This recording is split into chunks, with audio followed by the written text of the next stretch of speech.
We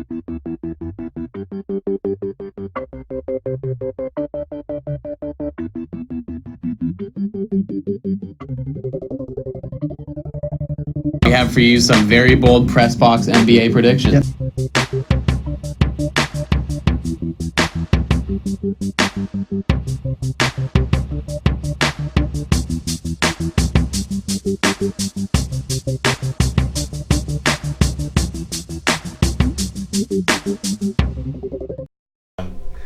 What's going on, George Mason University? Welcome back inside the Press Box. I'm Nathan LaPierre. And I'm Matt Newman.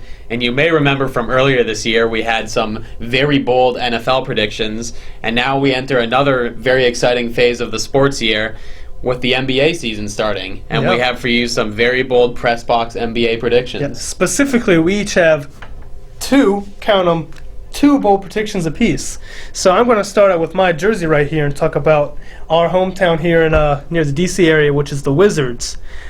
I think that the Wizards are going to get to the Eastern Conference Finals. That's bold. Yes, That's is. Bold. I mean, of course, we have the Cavs up there, the Bulls, the Hawks from a year ago. They'll all be challenging for that. I think kind of everyone kind of thinks the Cavs are going to get at least one spot in the Eastern Conference Finals. So there's kind of really three other teams battling for that other spot between us, the Hawks, and the Bulls. I mean, among others as well. Among others, but those are the top candidates. Yeah, but I think that we have a strong team. We got, of course, great guard playing John Wall.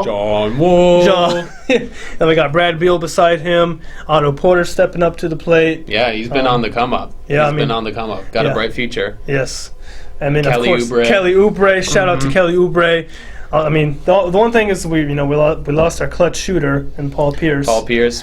We got a lot of people in replacement though. Jared Dudley, I think, is a good addition. Yeah. Allen Anderson, Kelly Oubre, of course.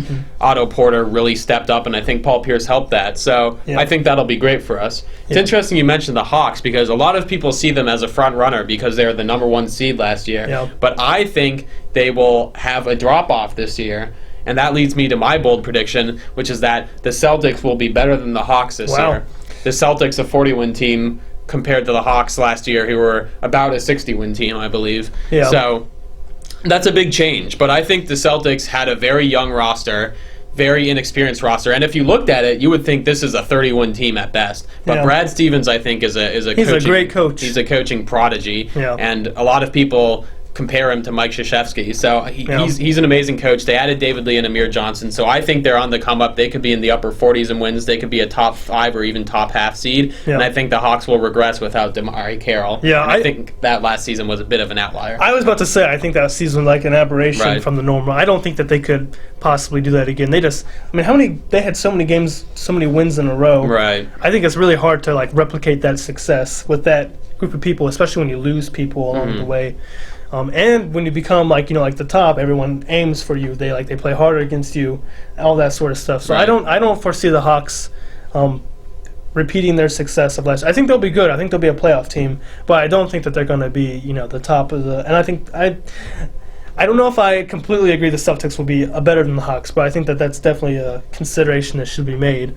Going out west, I have a pretty bold prediction. Gonna have to go against the maker of the name on my basketball shoes. I'm gonna have to go against Steph Curry here. He's got to tout the basketball shoes. Got to tout the basketball shoes. Go Steph Curry. But I think that the Warriors will actually lose in the first round of the playoffs this year. The West is so loaded. It is a loaded conference. Yeah. They looked good to start the year, though. They did. That win over the Pelicans. They did. 40 points put up, 24 in the first quarter for Steph Curry. With the shot.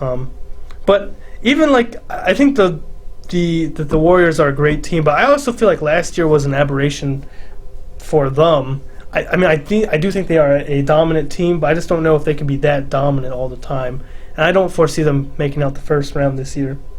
That's interesting. I think they will definitely have I agree with the dominance factor. I think they'll have a lot of competition with the Spurs this year, and you can't count out the Thunder because Kevin Durant coming back healthy. With Durant healthy, yes, and they finally got their center situation figured out with Kanter. So that is a dangerous team now. All three of those teams have a great shot in the West. And the Clippers, of course, you can't ever write Yeah. off. So I don't know if I see And them the losing. Rockets. The Rockets too, right? 5 great teams there. I don't know Yeah. if I see them losing in the first round, but I agree that they might not have the same level of dominance. Yeah. And speaking of the West, on kind of the opposite end of the spectrum, Maybe not the best of the best, but maybe some of the worst of the worst. worst team of the rating. worst, you know. Yeah.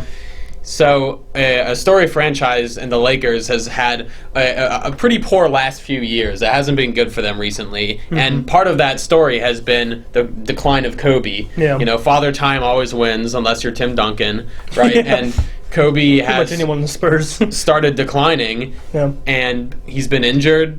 He's had problems making shots even when he's been on the floor, and you never know with someone of that age. I mean, Kobe had an amazing career, but there was some dispute over his hashtag NBA rank from the ESPN. I don't always agree with them, but Yeah. I do think that this will be Kobe's last year Yeah. because he's getting injured a lot. The Lakers aren't going anywhere. I think it's time for him to step away from Yeah. the game. I just hope he gets.